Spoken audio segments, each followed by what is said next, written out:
On the Soul and the Resurrection by Saint Gregory of Nyssa, Part 6. I reviewed mentally all that had been said, and reverting to that former course of proof in her discourse, that it was not impossible that the soul, after the body's dissolution, should reside in its atoms, I again addressed her. Where is that much talked of and renowned Hades, then? The word is in frequent circulation, both in the intercourse of daily life and in the writings of the heathens and in our own. And all think that into it, as into a place of safekeeping, souls migrate from here. Surely you would not call your atoms that Hades? Clearly, replied the teacher, you have not quite attended to the argument. In speaking of the soul's migration from the seen to the unseen, I thought I had omitted nothing as regards the question about Hades. It seems to me that whether in the heathen or in the divine writings, this word for a place in which souls are said to be means nothing else but a transition to that unseen world of which we have no glimpse. And how, then, I asked, is it that some think that by the underworld is meant an actual place, and that it harbors within itself the souls that have at last flitted away from human life, drawing them towards itself as the right receptacle for such natures? Well, replied the teacher, our doctrine will be in no ways injured by such a supposition. For if it is true what you say, and also that the vault of heaven prolongs itself so uninterruptedly that it encircles all things with itself, and that the earth and its surroundings are poised in the middle, and that the motion of all the revolving bodies is round this fixed and solid centre, then I say there is an absolute necessity that whatever may happen to each one of the atoms on the upper side of the earth, the same will happen on the opposite side, seeing that one single substance encompasses its entire bulk. As when the sun shines above the earth, the shadow is spread over its lower part, because its spherical shape makes it impossible to be clasped all round at one and the same time by the rays. And necessarily, on whatever side the sun's rays may fall on some particular part of the globe, if we follow a straight diameter, we will find a shadow upon the opposite point, and so continuously at the opposite end of the direct line of the rays, shadow moves round that globe, keeping pace with the sun, so that equally in their turn both the upper half and under half of the earth are in light and darkness. So by this analogy we have reason to be certain that whatever in our hemisphere is observed to befall the atoms, the same will befall them in that other hemisphere. The environment of the atoms being one and the same on every side of the earth, I deem it right neither to contradict nor yet favor those who raise the objection that we must regard either this or the lower region as assigned to the souls released. As long as this objection does not shake our central doctrine of the existence of those souls after the life in the flesh, there need be no controversy about the whereabouts to our mind, holding as we do that place is a property of body only, and that soul, being immaterial, is by no necessity of its nature detained in any place. But what, I asked, if your opponent should shield himself behind the Apostle, Paul, where he says that every reasoning creature in the restitution of all things is to look toward him who presides over the whole? In that passage in the Epistle to the Philippians, he makes mention of certain things that are under the earth. Every knee shall bow to him of things in heaven and things in earth and things under the earth. We shall stand by our doctrine, answered the teacher, even if we should hear them adducing these words. For the existence of the soul after death, we have the assent of our opponent, and so we do not make an objection as to the place, as we have just said. But if some were to ask the meaning of the apostle in this utterance, what is one to say? Would you remove all signification of place from the passage? I do not think, she replied, that the divine apostle divided the intellectual world into localities when he named part as in heaven, part as on earth, and part as under the earth. There are 3 states in which reasoning creatures can be. One, from the very first, received an immaterial life, and we call it the angelic. Another is in union with the flesh, and we call it the human. A third is released by death from fleshy entanglements, and it is to be found in souls pure and simple. Now, I think that the divine apostle, in his deep wisdom, looked to this when he revealed the future concord of all these reasoning beings in the work of goodness, and that he puts the unembodied angel world in heaven, and that still involved with a body on earth, and that released from the body under the earth. Or indeed, if there is any other world to be classed under that which is possessed of reason, it is not left out, and whether anyone choose to call this last demons or spirits or anything else of the kind, we shall not care. We certainly believe, both because of the prevailing opinion and still more of Scripture's teaching, that there exists another world of beings besides, divested of such bodies as ours are, who are opposed to that which is good, and are capable of hurting the lives of men, having by an act of will lapsed from the nobler view,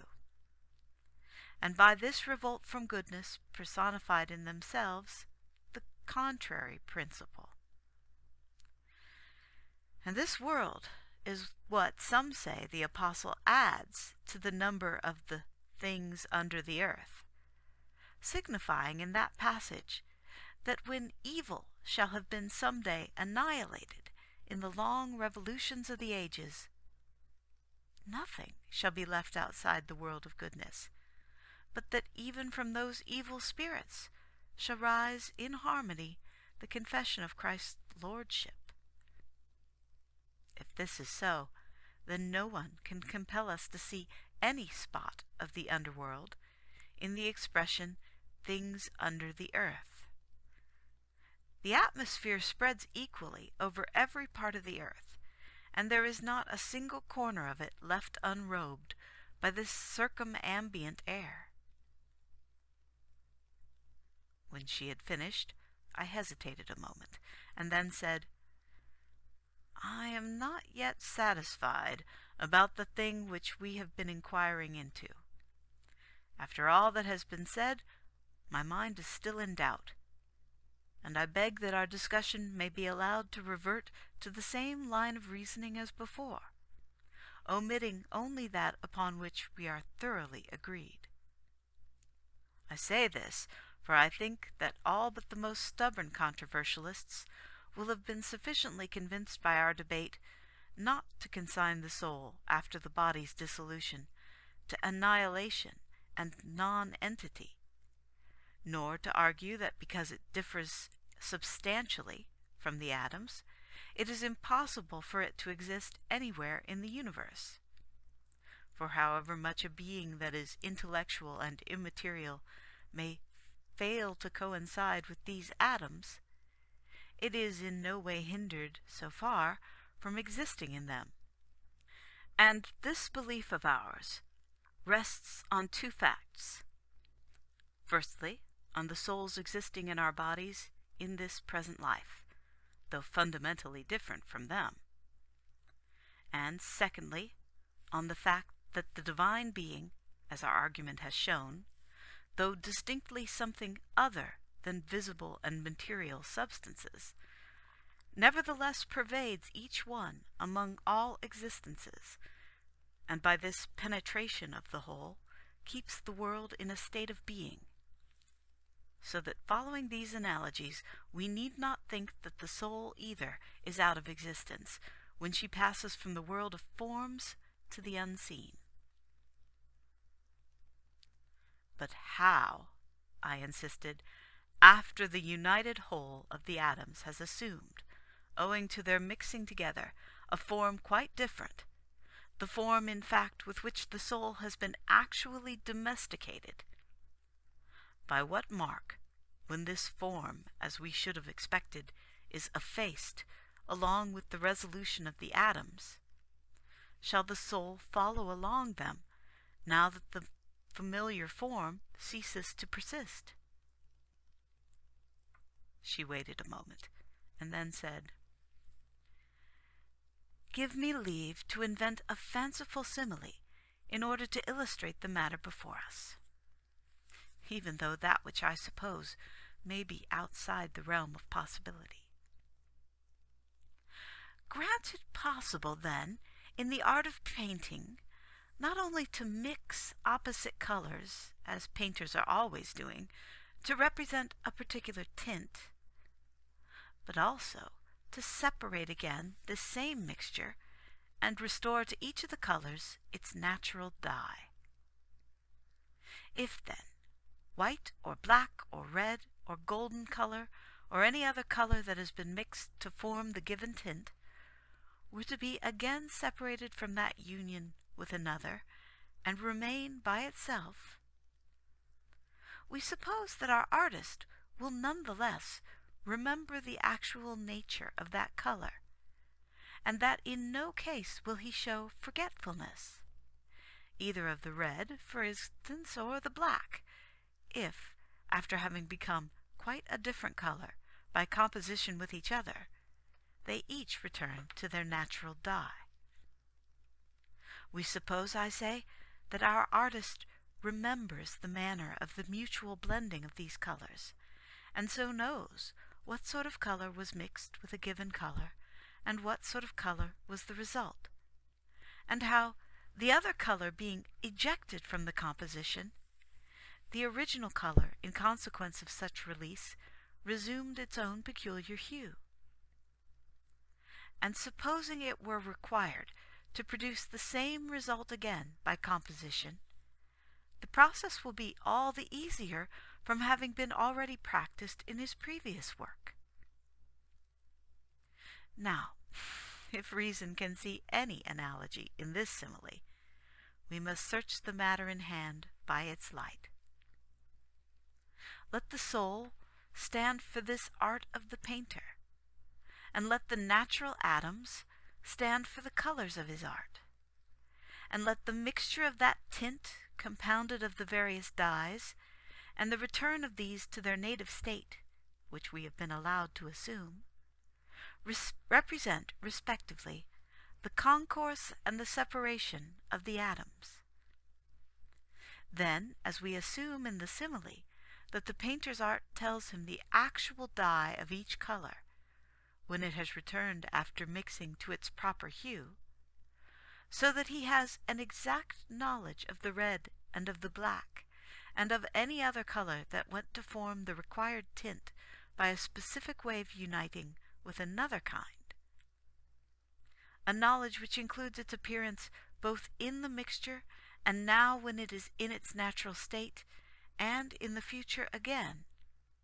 supposing all the colors were mixed over again in like fashion.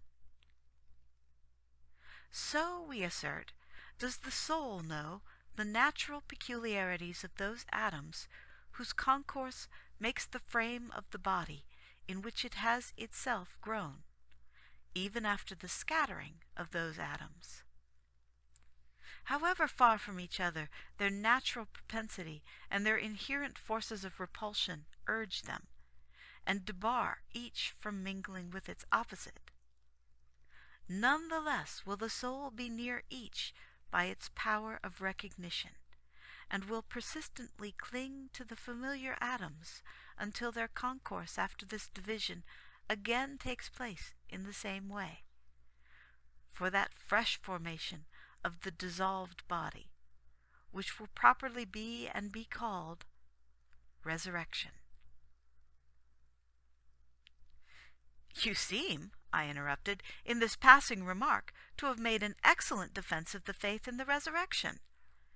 By it, I think, the opponents of this doctrine might be gradually led to consider it not a thing absolutely impossible, that the atoms should again coalesce and form the same man as before. That is very true, the teacher replied,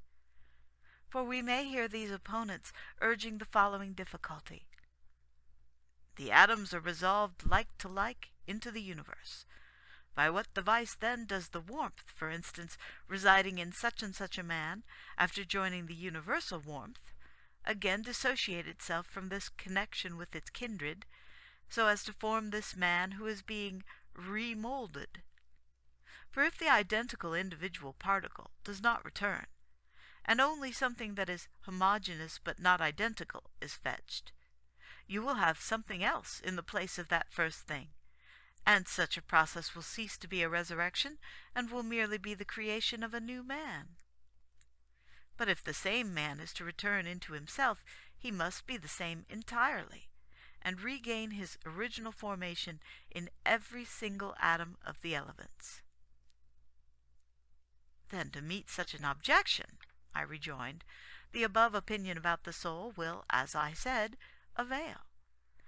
namely that she remains after dissolution in those very atoms in which she first grew up, and, like a guardian placed over private property, does not abandon them when they are mingled with their kindred atoms, and by the subtle ubiquity of her intelligence makes no mistake about them, with all their subtle minuteness,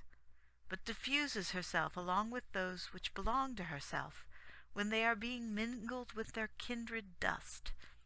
and suffers no exhaustion in keeping up with the whole number of them when they stream back into the universe, but remains with them, no matter in what direction or what fashion nature may arrange them. But should the signal be given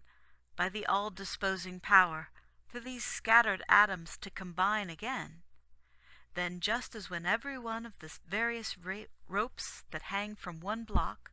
answer at one and the same moment to the pull from that center, so, following this force of the soul which acts upon the various atoms, all these, once so familiar with each other,